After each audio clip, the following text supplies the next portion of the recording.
one Georgia women's tennis player is savoring her final season as a Bulldog. I'll have the details for you coming up. Coming up, an inside look on one of the best players right here in the Athens area. An Athens area quarterback has decided to take his talents to the University of Minnesota. I have the details. Ladies and gentlemen, hello and welcome to Sportsource. I'm Ryland Grady, and we have a packed show for you tonight. With the opening serve, we have our Sportsource reporter, Stuart Steele, who caught up with a UGA women's tennis player. Stuart, what's the latest on the court? Thanks, Ryland. I talked to Georgia women's tennis player Meg Kowalski about her 100th career singles win, her upcoming graduation, and her goals for the rest of the season. Georgia's women's tennis team is ranked number 4 in the country on the strength of a 14-3 record. Amidst the group's success, one of the team's top players, graduate student Meg Kowalski, recently hit a major individual milestone, her 100th career singles win.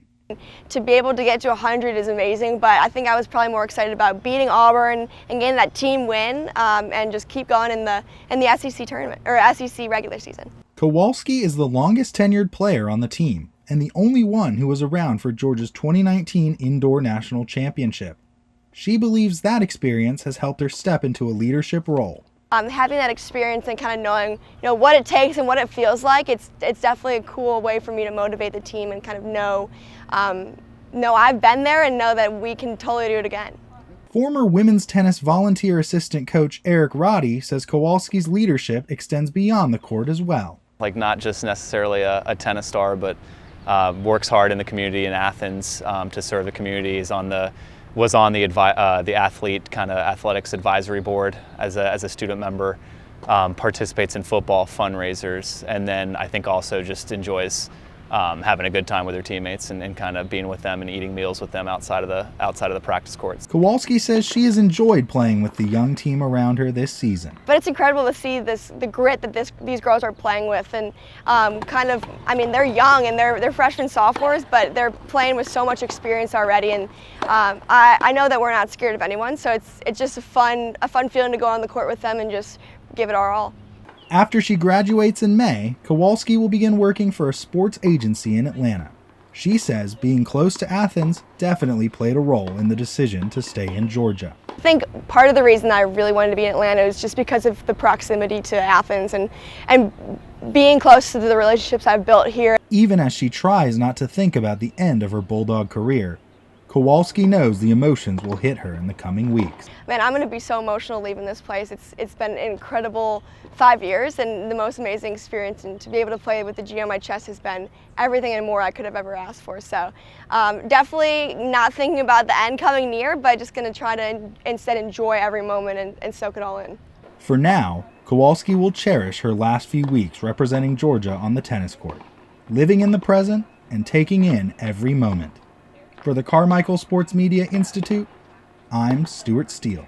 Kowalski and the Bulldogs will be back in action tonight against LSU, hoping to earn their 10th straight win and remain undefeated in SEC play. Back to you, Ryland. Thanks, Stuart. When we come back, we'll take a look at this weekend's baseball series between the Vanderbilt Commodores and the Georgia Bulldogs. Our analysts will have the insight, and we will make our picks.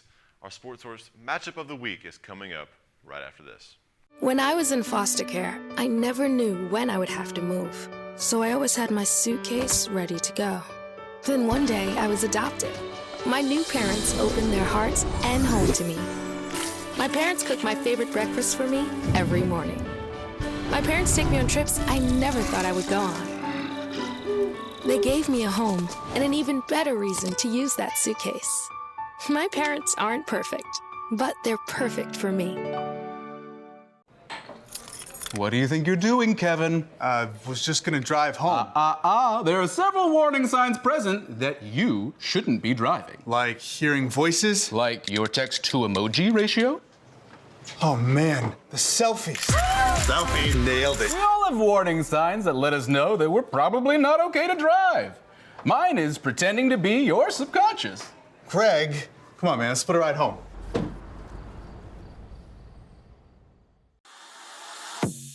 Welcome back to Sportsource. We now turn our attention to our matchup of the week. The Georgia Bulldogs baseball team travels to face the Vanderbilt Commodores for a weekend series. The series starts tonight at 5:30 in Nashville in the first of a 3-game set. Our analysts Eric Tiongson and Molly Lee have more from each team. Eric will be representing the Commodores, and Molly will be representing the Bulldogs. We'll start with you, Eric. What do you have for us? Thanks, Ryland. There's been a heat wave in Nashville, and no, I'm not talking about the nice spring weather. I'm talking about this Vanderbilt offense. The Vandy boys are on an 8-game winning streak and have scored 108 runs over those 8 games. Yes, 108. Their bats are on fire coming into the series. And they're not just beating up on smaller teams either. 6 of those wins were huge conference wins. Well, Eric, it's safe to say that anything can happen in SEC baseball, including the Dogs upsetting the Vandy boys this weekend in Nashville. Although the Dogs are only 1-5 in the SEC, they have the pieces to win more conference games.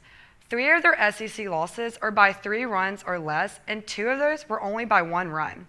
The wins are at hand, and now the Dogs have to learn to finish these close games. Well, we definitely can expect an exciting weekend of baseball. Eric, what can we expect to see from Vandy this weekend? Ryland, I'm glad you asked. I'm really excited to watch Parker Noland. He's a 4th-year senior who's on the tear of his life this season. Last week, he won SEC Co-Player of the Week, putting up some video game numbers. Just check these stats out from last week. Hitting over 500, 3 home runs, and 14 RBI, and a record-breaking game against Mississippi State. He hit not just 1, but 2 grand slams in that game. Keep your eyes out for Parker Noland. During this hot streak, he's been the hottest of the bunch. Eric, those are indeed video game numbers. Molly, what is Georgia's plan to slow down this Vandy offense? Ryland, I talked to Coach Strickland earlier this week on what the team needs to do to bring home the series win. And the very first thing Coach mentioned was his pitchers and their importance to the series. Number one, it starts on the mound. You got to get good starts from your starting pitchers, and our bullpen needs to take care of their jobs and not give them free opportunities. Offensively, they came into the league struggling a little bit, but they've been one of the hottest teams in America swinging the bat the last 2 weeks. So if you give them free opportunities, bases, base on balls, hit by pitches, things like that, then they can score a lot of runs on you. Coach Strickland knows Vanderbilt is on a hot streak right now, and he hopes his pitching staff can cool them down. Starting pitchers like Jaden Woods and Liam Sullivan must pitch well and not give Vanderbilt many opportunities to get big hits. This week, Strickland is specifically focusing on his bullpen in practice. He wants his bullpen to step up and gain some confidence to come in and shut some innings down. Alrighty, y'all have both given us the insider information on both of your teams. So what are the keys to success for both of your teams? Eric, start us off. I think there's 3 things that Vanderbilt really need to focus on if they want to get a series win. The biggest key for Vanderbilt is going to be getting clean innings early. In the last 8 games, Vandy has allowed a run or more in the first or second inning 5 times. They've actually started a fair amount of their games trailing early on. Now, it's not as noticeable when your offense can go put up 10, 15, even 20 runs in a game, but no matter how good of a lineup you have, you can't count on that every game. Put some zeros up on the board early. And that leads into my second key, which is trust the bullpen. For all the headlines the offense has gotten, this bullpen has been just as important. Nick Maldonado leads a great group of arms. He leads the team in saves, has struck out 17 batters in 13 1/3 innings pitched, only given up 3 hits, and, knock on wood, Vandy fans, he has yet to allow a run this season. If Vanderbilt can build up another lead, I like the pitchers that they have to slam the door shut. And finally, a key for Vanderbilt will be for them to take their walks. Now, are walks flashy? No, but this team is really good at drawing them, and it's a big reason why they're scoring a lot of runs. Now, if you've ever seen the movie Moneyball, you know this. You want players that can get on base, because you can't score runs without getting on base. Who cares if it's a hit or a walk? Get on base. In Vanderbilt's last game versus Lipscomb, they drew 10 walks and scored 11 runs. Teams are scared to pitch to this hot lineup right now. If Vanderbilt's bats stay patient, they're going to get on base no matter what. Folks, Eric has made his case for Vanderbilt. Molly, what do the Dogs have to do to possibly bring home this upset series win? Ryland, there are 3 keys to cooling off these Vandy boys. First, limit runs given to Vanderbilt through pitching and defense. Like Eric said, the Vandy boys are on a hot streak with 108 runs in the last 8 games. That's an average of 13.5 runs per game. Graduate center fielder Ben Anderson talked to me about Vandy's reputation to steal bases and to bunt well. This is something the Dogs will have to limit to slow down Vandy's scoring streak. Just some little things, Vanderbilt's known for kind of stealing bases, bunting and bunt situations, doing the little things at a high level. We're doing some defensive drills to practice bunt coverages, pick-off moves and stuff, so we can try to limit their stolen bases because they like to do that a lot. If you play the numbers game and UGA stays on track with their average of giving up only 6 runs per game, the Dogs will have a chance to win. So after the pitching, the offense will have to continue to play well. These games can easily turn into a shootout, and UGA needs to be ready to take their swings when they get their good pitches. I asked Ben Anderson about this, and here's what he had to say. We got to be good on all sides of the ball. We got to be good offensively. They got a good pitching staff, so we're going to have good at-bats consistently throughout the game to put up some runs. After limiting runs and hitting well, UGA must finish off the close games. They have dropped multiple close games in late innings this season. Well, again, we didn't close games out. We had an opportunity to win on Thursday and on Friday. We had late leads and just let them get away from us, and it's really disappointing. So if the Dogs execute the first 2 keys, the games will likely be close, and the Dogs will have the chance to upset Vandy at their house and bring momentum home to Athens. Ryland, back to you. All right. Well, Eric and Molly, you both have made a compelling case. In my opinion, I'm taking the Bulldogs in an upset 2-1. Eric? I don't know, Ryland. Vanderbilt is hot right now. I think it's time to bust out the brooms. They're going to extend their winning streak to 11 and sweep the series 3-0. I think the Dogs will make it close, but Vandy wins the series 2-1. Thanks, guys. We definitely have an exciting weekend of SEC baseball ahead. Coming up, Rafa Cruz caught up with local high school athlete Marcus Gillespie. And still ahead, Thomas Bresee talks to Aaron Philo about his college commitment.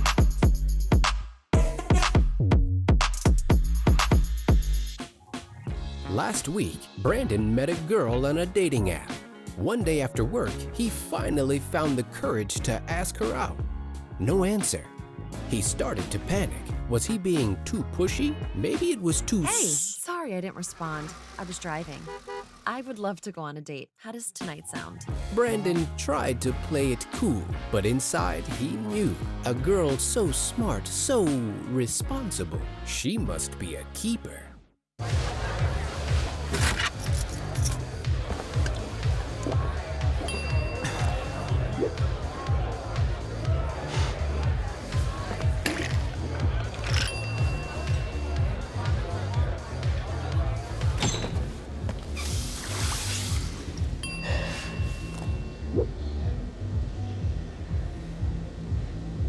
If you need to do something to feel okay to drive, you're not okay to drive. Don't drive buzzed. Welcome back to Sportsource. Marcus Gillespie has been a force on the court for Clark Central basketball. Our Sportsource reporter, Rafa Cruz, had the chance to catch up with Gillespie on his home court. Rafa, what's the latest? Rylan, last time we saw Marcus Gillespie, we were at the Clark Central High School gym, and the stands were packed because they were playing against their crosstown rival, Cedar Shoals, in Part 2 of the Classic City Championship. I was on the call for that game, and Gillespie hit an improbable game-winning shot in the final seconds to seal the victory for the Gladiators. I remember the ground below me shaking and not being able to hear a thing because the crowd was going absolutely nuts as the shot bounced in. I got to talk with the sophomore guard about that experience and what he's looking forward to next. You stepped up and you emerged as one of the leading scorers for Clark Central this year. What kind of jumps did you see in your game from your freshman year to your sophomore year? I see myself mature as a basketball player in my body, and as me getting older, I stayed in the gym a whole lot more. My freshman year showed me that I had to work for what I want. Usually I thought everything was handed to me, so I had to work to get to where I am now. And I've seen a lot of progress with my dunking ability, shooting ability, dribbling-wise, defensive-wise. I just matured a lot as a player, and I've just been getting better as the year going and how I'm still playing right now. Yeah, and you're known as a guy that gets buckets. You're known for a guy that scores points, but defense is always 50% of the game, no matter which way you put it. So as a defensive player, what would you say that you bring to the table, and what would you want to work on that end of the floor? I feel like my defense really slept on. I'm a real good shot blocker for a guard. I can guard, for my height and my size, I can guard the 1 through the 5. I'm real good on my feet. I'm a real good rebounder.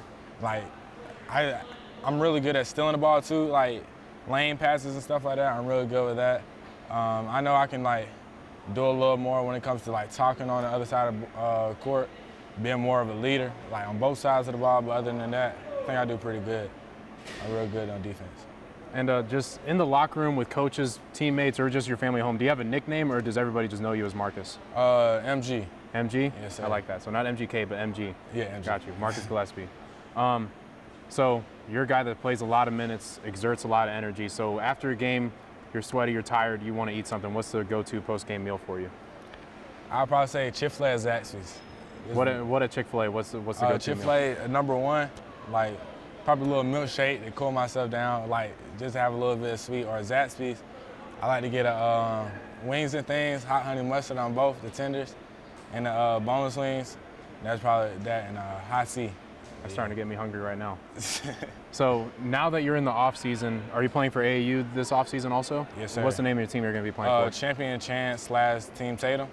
Champion Chance / Team Tatum. So now that you're going into AAU off season for high school, what are some of the biggest things that you want to improve on this off season heading on into next year, going into your second half of high school? Right now is more of my left hand. I mean, I use both my hands very fluently. I'm not no right hand dominant player or no left hand dominant player, but my left hand, like I should be able to dunk the ball just as good with my left hand with my right hand, and I should be able to like shoot jump shots like around the goal. I should that and defense, stay on my feet a little bit more, learn how to close out, just be like play better zone defense, and everything else is going to keep continuing.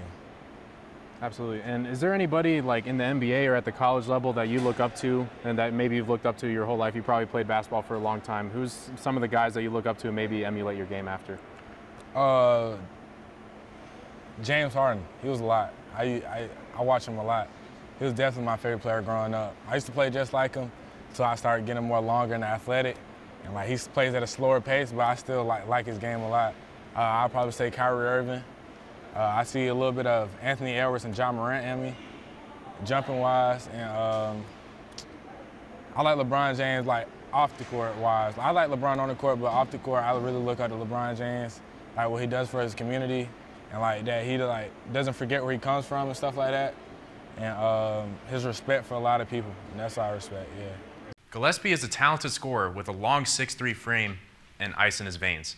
He's already earned offers from Alabama, Auburn, Georgia, Tennessee, Purdue, and Ole Miss, to name a few. It's crazy to think that he still has 2 years to grow. I'm excited to see how the second half of his high school career progresses. Rylan, back to you. Wow.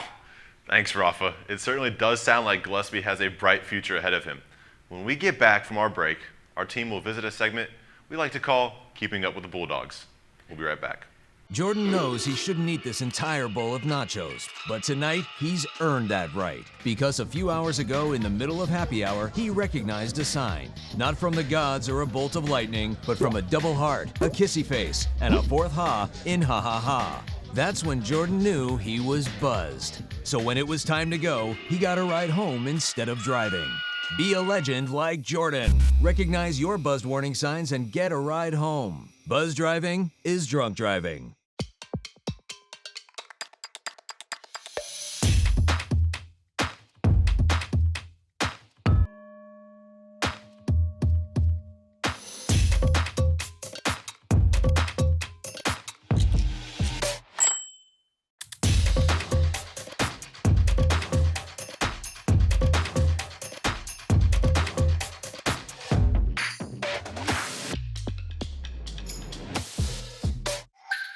Welcome back to Sportsource.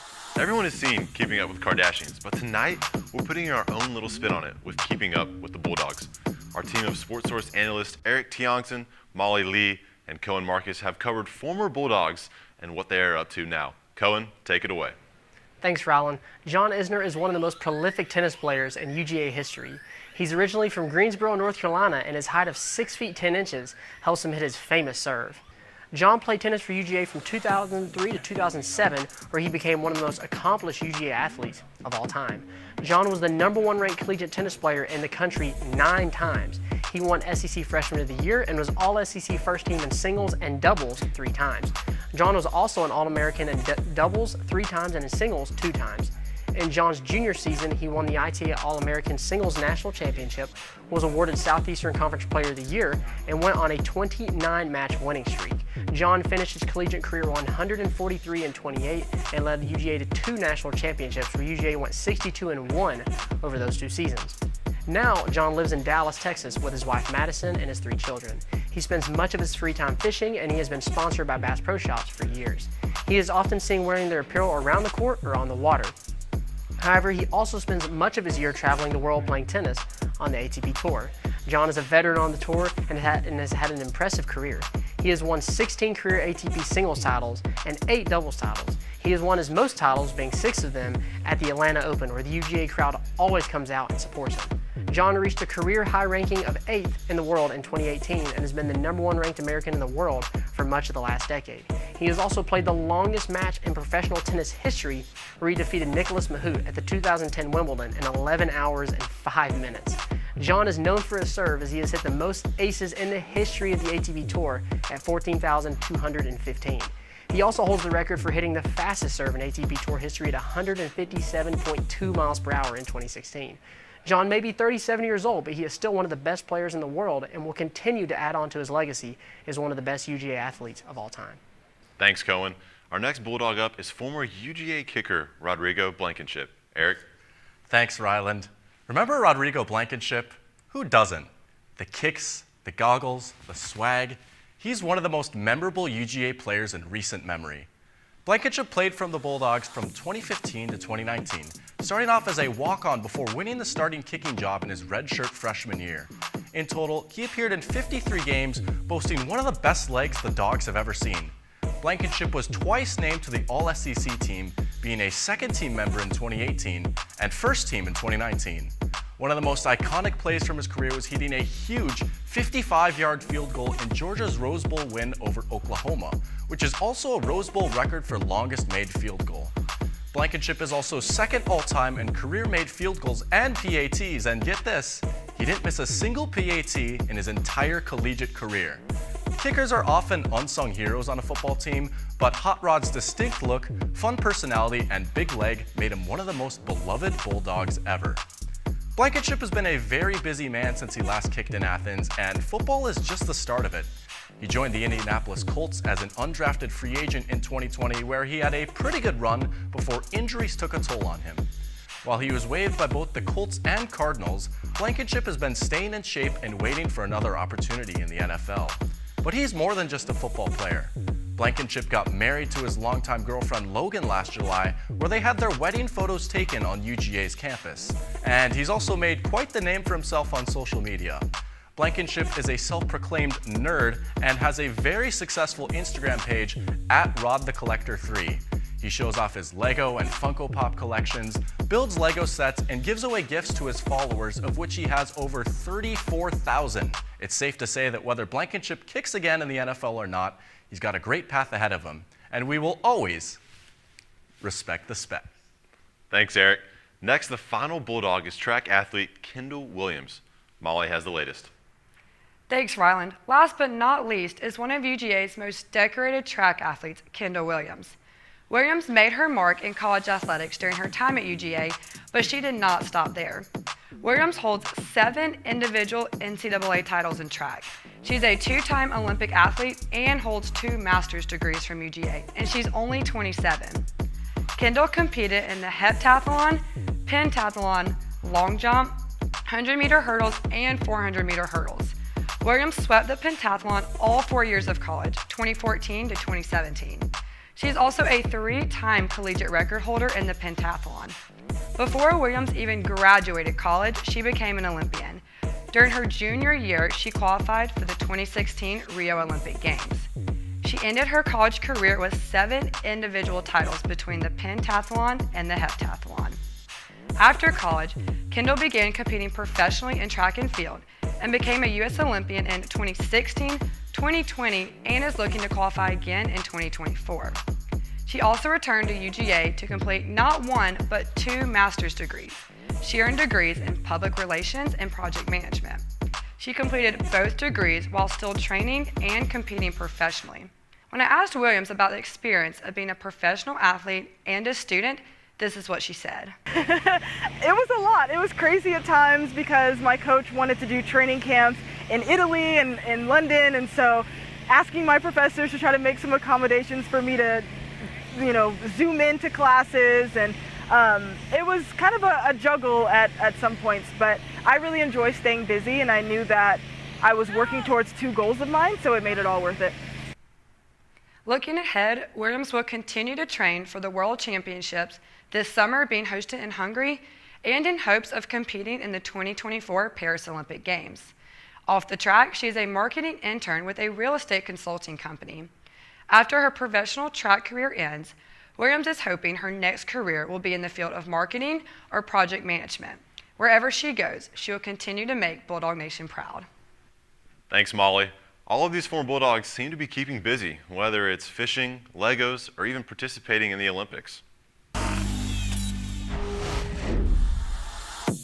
After the break, Thomas Bresee catches up with Prince Avenue quarterback Aaron Philo about his next season and his college commitment.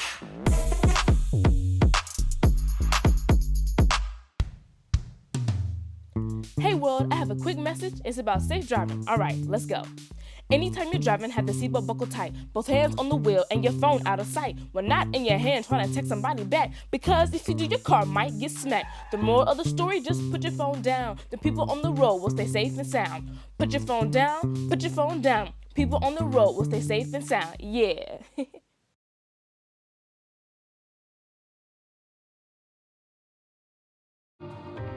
You're home before sunrise, on top of the house, the kids, and our future. The smell of your cooking is our alarm clock. My Shiro's day is never done. So let's start saving a little more now so we can feel prepared for retirement. A free 3-minute online chat can give us the personalized tips we need so we can live our lives to the fullest. Visit aceyourretirement.org. In our final segment of the night, our Sportsource reporter, Thomas Bresee, got to visit with a local athlete that is taking his talents far, far away. Thomas, what's the latest? Thanks, Ryland. I had a chance to speak with Prince Avenue Christian School quarterback Aaron Philo about his commitment and the recruitment process.